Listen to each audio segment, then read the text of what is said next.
Friends, welcome to my YouTube channel separated असरा। Guys, उम्मीद है आप सब लोग खैरियत से होंगे। तो मैं आज आप लोगों को मेरी इस वीडियो में ये बताऊंगी कि फर्मेंटेशन बायोटेक्नोलॉजी के अंदर जब हम कभी भी फर्मेंटेशन करते हैं या कोई भी लैब के अंदर किसी भी माइक्रोब की या सेल की ग्रोथ करवाते हैं तो उसके अंदर हम स्टोकियोमेट्री का क्या यूज़ करते हैं। स्टोकियोमेट्री उसके अंदर कैसे बेनिफिशियल होते हैं, कैसी इंपॉर्टेंस है, क्या इंपॉर्टेंस है इसकी। तो आज की वीडियो में मैं आप लोगों को इसी चीज़ के बारे में बताऊंगी। इसमें कुछ प्रॉब्लम्स हैं उनको सॉल्व करेंगे, कुछ इसकी टेक्निकल टर्म्स हैं उनको समझेंगे कि वो जो कि हमारे लैब वर्क में काम आएंगी। ठीक है, तो अगर आप लोगों ने मेरे चैनल को अभी तक सब्सक्राइब नहीं किया तो उसको पहले सब्सक्राइब कर लें, बेल आइकन को प्रेस कर लें ताकि मेरी आने वाली वीडियोस एंड शॉर्ट्स आपके साथ शेयर हो सके। तो अब चलते हैं वीडियो की तरफ। तो यहाँ पे हमारे पास सबसे पहले स्टोकियोमेट्री ऑफ माइक्रोबियल और सेल ग्रोथ है। इसमें क्या है, इसके अंदर ना कुछ चीज़ें हैं जो हमें पहले समझनी पड़ेंगी। ठीक है, तो इनमें सबसे पहली चीज़ आ जाती है, वो है सिस्टम। सिस्टम क्या चीज़ है कि मिसाल के तौर पे अगर आपके पास कोई ना कोई भी एक बॉटल है या कोई भी आपके पास एक पेट्री डिश है जिसके अंदर आप कल्चर करवाना चाह रहे हो। ठीक है, जैसे फॉर एग्जांपल मेरे पास यहाँ पे फ्लास्क है जिसके अंदर मैं क्रिस्टलाइजेशन करवाना चाह रही हूँ। ठीक है, ये फॉर एग्जांपल क्रिस्टलाइजेशन हो रही है तो इस फ्लास्क को मैं क्या बोलूँगी, सिस्टम। ये जो पूरी फ्लास्क है ना मेरे पास, इसको मैं बोलूँगी सिस्टम। ठीक है, तो ये हमारे पास सिस्टम होगा। ठीक है, अगर आपके पास कोई पेट्री डिश है जिसके अंदर आप इस कर्शिया कोलाई को ग्रो करा रहे हो, ठीक है, तो वो पेट्री डिश क्या है, वो आपके पास सिस्टम है। उस सिस्टम के इर्द गिर्द जितना भी एरिया होगा वो होगा उसका सराउंडिंग्स। समझ आ गई? उस सिस्टम के जितना भी एरिया है वो सारी उसकी क्या है, सराउंडिंग है। ठीक है, उसमें एयर आ जाती है, उसमें आप खुद आ जाते हैं। सिस्टम के गिर्द आप भी तो है ना, आप तो जो एक्सपेरिमेंट परफॉर्म कर रहे हैं तो आप भी उसकी सराउंडिंग में आ रहे हैं, तो आप भी उसकी सराउंडिंग है। ठीक है, तो उसके इर्द गिर्द जितनी चीजें वो सारी सराउंडिंग होगी। अब उस सिस्टम के गिर्द जितनी भी वॉल है या बाउंड्री है जो उसको सराउंडिंग से सेपरेट कर रही है, तो ये है उसकी सिस्टम बाउंड्री। समझ आ गई? ये तीन टर्म्स ये हो गई। उसके बाद आ जाते हैं, दो तरह के सिस्टम होते हैं, एक होता है क्लोज्ड सिस्टम, एक होता है ओपन सिस्टम। अगर आप इसी फ्लास्क को ढक्कन लगा के या कॉटन प्लग करके तो इसको क्लोज कर दें तो ये सिस्टम जो है ये क्लोज हो जाएगा। अब इस सिस्टम में ना तो कोई चीज़ अंदर जा सकेगी ना ही अंदर से बाहर आ सकेगी। मसलन कोई बैक्टीरिया, कोई सेल, कोई फूड, कोई कार्बन सोर्स, नाइट्रोजन सोर्स, किसी भी तरह की कोई चीज़ है ना तो अंदर जा सकेगी ना ही बाहर आ सकेगी। तो ये हो जाएगा क्लोज सिस्टम। अगर आप इसमें कॉटन प्लग करते हैं, इसको किसी ढक्कन से बंद करते हैं, इसमें एल्यूमिनियम फॉइल या एल्यूमिनियम पेपर के साथ इसको कवर करते हैं। ठीक है, उसके बाद है ओपन सिस्टम। ओपन सिस्टम में क्या है कि ये जो आपके सामने है इसको किसी चीज़ से कवर नहीं किया हुआ मैंने, मतलब कुछ भी, मतलब ऊपर मैंने नहीं लगाया हुआ, अगर कॉटन प्लग नहीं है, एल्यूमिनियम पेपर से कवर नहीं किया, तो ये क्या है, ये ओपन सिस्टम है। इसमें कोई भी चीज़ अंदर भी जा सकती है, बाहर भी आ सकती है। ठीक है, अब यहाँ पे मैंने क्लोज सिस्टम में ना प्रेशर कुकर की एग्जाम्पल दी है। प्रेशर कुकर को जब खाना पकाते हैं, प्रेशर कुकर में चीज़ रखते हैं, ठीक है, वो अच्छी से मतलब उसको कवर किया होता है, लेकिन जब थोड़े टाइम बाद उसकी सीटी बोलती है तो हम उसे एक जगह से खोल देते हैं ताकि उसके जितना भी अंदर गैस हो चुकी है, जितना भी प्रेशर है, वो सारी जो एयर है वो बाहर चली जाए। शुरू में तो इसका क्या होगा कि शुरू में ये है क्लोज सिस्टम जिससे तो सारे का सारा कवर है, लेकिन जब मैंने उसे खोल दिया तो वो क्या है, वो ओपन सिस्टम है। तो प्रेशर कुकर वैसे तो दोनों एग्जाम्पल्स में आ सकता है, लेकिन जब वो बंद है तो क्लोज सिस्टम में है और जब वो खुला है तो ओपन सिस्टम में है। इनके अंदर ना कुछ प्रोसेसेस होते हैं। प्रोसेस क्या है, causes change in the system और सराउंडिंग्स। जो भी इसके अंदर प्रोसेसेस होते हैं ना वो उस सिस्टम के अंदर या उसकी सराउंडिंग के अंदर चेंज प्रोड्यूस कर देते हैं। इधर तीन प्रोसेसेस हैं, बैच प्रोसेस है, फेड बैच है और कॉन्टिन्यूस है। इनकी इतनी डिटेल में नहीं जाना, बस यहाँ पे तीन प्रोसेसेस, इसका तीन तरह के प्रोसेसेस हो सकते हैं। ठीक है, अब ये है कि जो माइक्रोबियल ग्रोथ है, जो स्टोकियोमेट्री है, ये सब फॉलो करता है law of conservation of mass को। What is law of conservation of mass? Law of conservation of mass ये कहता है कि कोई भी मास है वो ना तो क्रिएट किया जा सकता है और ना ही डिस्ट्रॉय किया जा सकता है किसी भी केमिकल रिएक्शन के दौरान। ना तो कोई मास बनता है और ना ही कोई मास जो है वो खत्म होता है।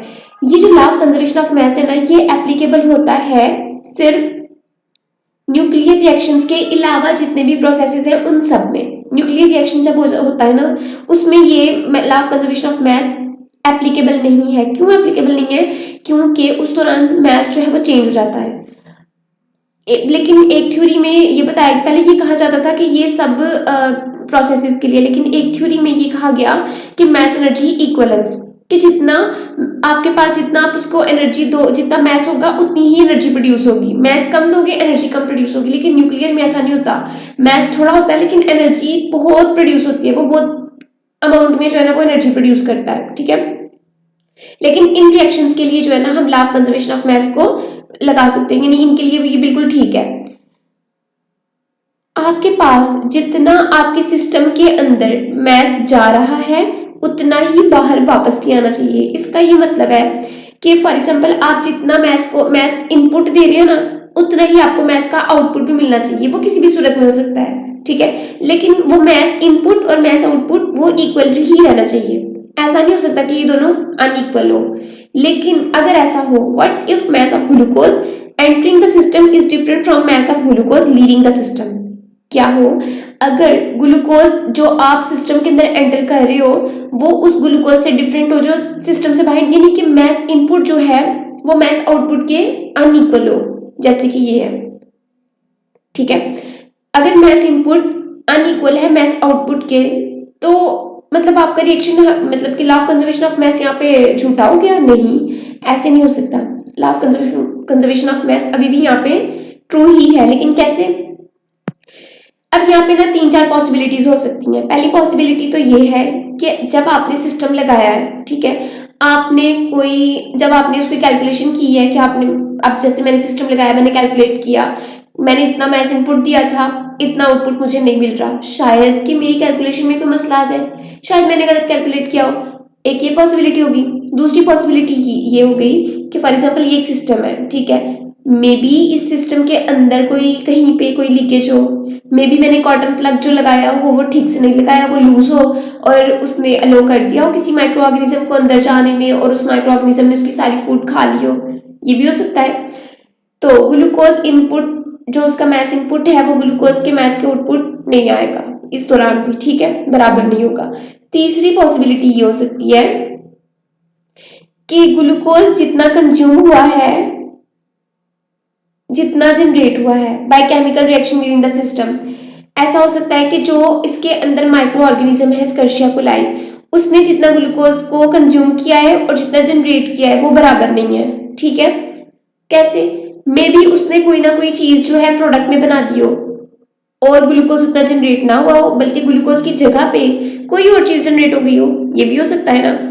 या फिर चौथी पॉसिबिलिटी ये है कि स्कर्शिया कोलाई ने इस फूड को, ग्लूकोज इनपुट को यूज कर लिया हो और अपनी ही बॉडी के अंदर डिपोजिशन कर लियो, जैसे इंसानों में होते हैं ना, फैट डिपोजिशन हो गई, लिपिड डिपोजिशन हो गई, कार्बोहाइड्रेट्स बन गए, तो स्कर्शिया कोलाई के अंदर ही कोई चीज ऐसी बन के कोई डिपोजिशन हो चुकी हो ग्लूकोज की वजह से और वो उतना आउटपुट ना दे सके, ठीक है। तो यहाँ पे पहली दो पॉसिबिलिटीज हैं, ये तो दोनों में एडमिट एरर है, ठीक है, पहली कैलकुलेशन की वजह से या मैंने गलत मेजरमेंट ले ली है, दूसरा कि मैंने लीकेज कर दिया किसी भी जो है वो, जो भी कोई सिस्टम है उसके अंदर कोई लीकेज है। अब यहाँ पे तीसरी और चौथी जो पॉसिबिलिटी है ना, ये टेक्निकल है, यानी इन दोनों पे काम किया जा सकता है।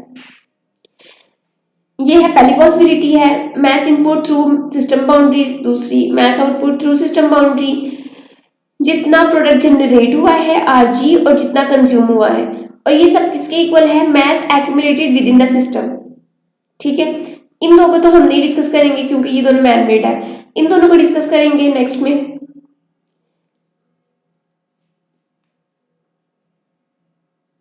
हाँ, growth stoichiometry and elemental balances. अब क्या है, अब हम ये देखेंगे कि हमने जितनी भी स्टोइकियोमेट्री की जो है वो, पहले सबसे पहले हमारा काम ये होगा कि हम इनकी इक्वेशन बनाएंगे।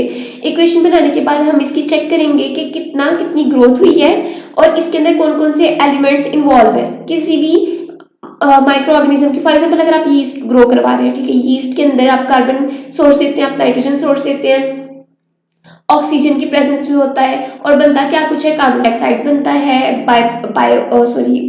बायोमास बनता है, कोई ना कोई प्रोडक्ट बनता है। तो ये सारी चीजें जो है कुछ ना कुछ रिएक्टेंट्स होंगे, कुछ ना कुछ इनमें से प्रोडक्ट्स होंगे। तो इनके एलिमेंटल बैलेंसेस आप चेक करेंगे स्टोइकियोमेट्री की हेल्प से, ठीक है। पहले आप इनकी इक्वेशन को बैलेंस करेंगे, फिर आप इक्वेशंस को बनाएंगे, ठीक है, और उनके बाद उनको डिराइव करेंगे, यानी एक ही वैल्यू, आप उनकी वैल्यूज जो है वो निकालेंगे उन इक्वेशंस को यूज करके। When cell growth occurs, cells are a product of reaction and must be represented in the reaction equation। बिल्कुल, जब भी आपकी सेल की ग्रोथ होती है तो आपने किसी ना किसी इक्वेशन से उसको रिप्रेजेंट करना होता है कि इस वक्त इस पैट्री डिश के अंदर ये सेल ये ने ये वाली इक्वेशन ही बताती है ना कि वो जो सेल है वो क्या प्रोसेस परफॉर्म कर रहा है। Cell growth obeys the laws of conservation of matter. ये तो हमें समझ आ गई कि सेल जो है वो ये law of conservation of matter जो है वो अप्लाई फॉलो करता है। तो इस वीडियो को मैं यहीं पे एंड करूंगी। अपनी नेक्स्ट वीडियो के अंदर मैं बताऊंगी कि हम लोग एरोबिक सेल ग्रोथ के लिए, एरोबिक सेल ग्रोथ यानी कि वो वाले सेल की ग्रोथ जो कि ऑक्सीजन की प्रेजेंस में ग्रो करेगा, उन माइक्रो ऑर्गेनिजम्स की ग्रोथ के लिए जो है हमारी जनरल इक्वेशन क्या होती है, हम उसको कैसे डिराइव करते हैं, उसको लिखते कैसे हैं, उसमें याद क्या करना है क्या नहीं करना, ये सब कुछ मैं अपनी अगली वीडियो में बताऊंगी और उसका मैं लिंक आपको इसी के डिस्क्रिप्शन में दे दूंगी। ओके, अल्लाह हाफिज। चैनल को सब्सक्राइब कर दे, लाइक कर दे और शेयर कर दे। Thank you so much.